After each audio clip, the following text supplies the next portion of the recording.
Salut, c'est Trado. Je vous propose aujourd'hui la mise à jour traditionnelle de l'analyse technique du CFD à risque limité sur le CAC 40, le DAX 30, le UK 100, le Nikkei 225 et le SP 500. Tout cela est tradable à partir de la plateforme de mon partenaire historique spécialiste du CFD à risque limité, CMC Markets. Et maintenant, il faut savoir quand même avant toute chose qu'il ne s'agit que d'une analyse technique. Les fondamentaux ne sont pas du tout pris en considération. Pourtant, ce sont les fondamentaux qui doivent vous inciter normalement à acheter ou à vendre. L'analyse technique n'est là qu'une fois que vous avez déjà une opinion acheteuse ou vendeuse sur les sous-jacents. Et on va commencer donc par le CAC 40 en données mensuelles, c'est-à-dire que nous sommes ici début décembre et chaque bougie correspond à un mois de cotation. Évidemment, la bougie en cours n'est pas encore clôturée puisque nous ne sommes que le début du mois.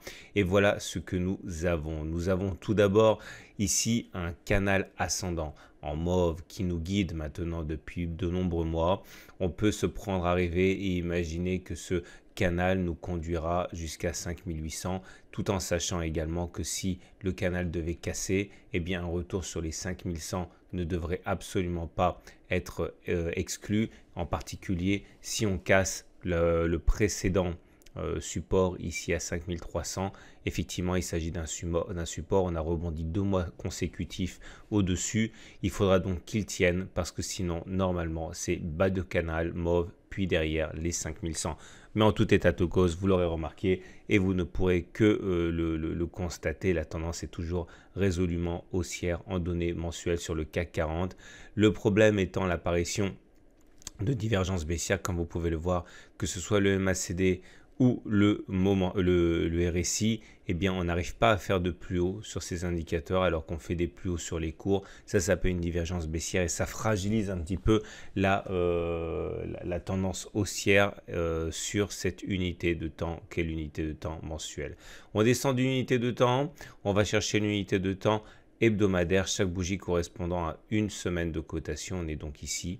On remarque plusieurs choses. Tout d'abord que le rebond sur la Kijun a bien eu lieu. Ce rebond sur la Kijun a été également favorisé par un rebond sur la moyenne mobile à 30 semaines ici. Et on voit que de toute manière, la tendance est toujours haussière. Vous voyez bien, on a un nuage qui monte, on a une situation où nous sommes au-dessus de la moyenne mobile à 30 semaines, mais justement là apparaît le problème parce que cela fait maintenant de nombreuses semaines qu'on n'arrive pas à inscrire un plus haut significatif. Vous voyez, il y a bien eu un plus haut ici, mais il a été quand même relativement limité par rapport au précédent sommet. Donc non seulement les pics ont du mal à redevenir ascendants, mais en plus la moyenne mobile à 30 semaines commence à adopter une pente dangereusement plate.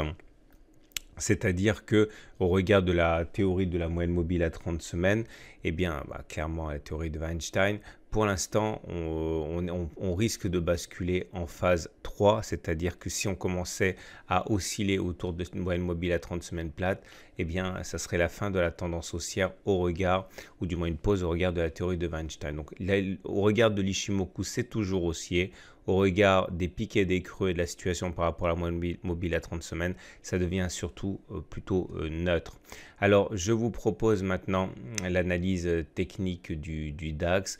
Toujours en commençant par la donnée mensuelle, vous voyez, on est clairement toujours en tendance très favorable.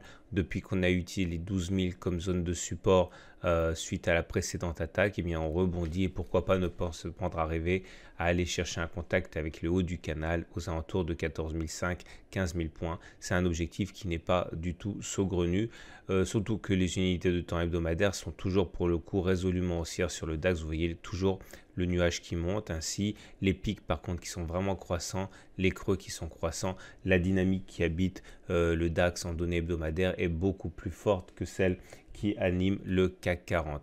Regardez le SP500 également en très grande forme, avec un nuage qui monte, des cours qui montent progressivement. On est au-dessus de la Tenkan, au-dessus de la Kijun.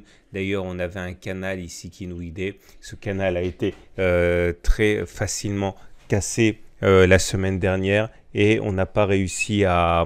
Enfin, les baissiers n'ont pas réussi à faire réintégrer le canal. Bien au contraire, on a rebondi sur le bas sur le haut de ce canal. Attention, la configuration de la bougie du jour est un chandelier japonais particulier qu'on appelle un doji. C'est une bougie d'incertitude. On a ouvert et on a clôturé sur les mêmes niveaux, lundi matin et vendredi après-midi. Cela pourrait se muer, pourquoi pas, en étoile du soir. Si on avait une bougie rouge par la suite, j'y reviendrai plus tard. Mais en tout cas, pour l'instant, ce n'est qu'une bougie d'hésitation. Il ne faut pas y voir plus que cela. Pour le Nikkei 225, c'est pareil, tendance fortement haussière, avec un nuage croissant à la Tenkan Akijun en support. Là aussi, on avait un canal qui nous guidait. Le canal a failli être cassé en clôture, mais finalement, c'est bien en dessous que l'on a clôturé.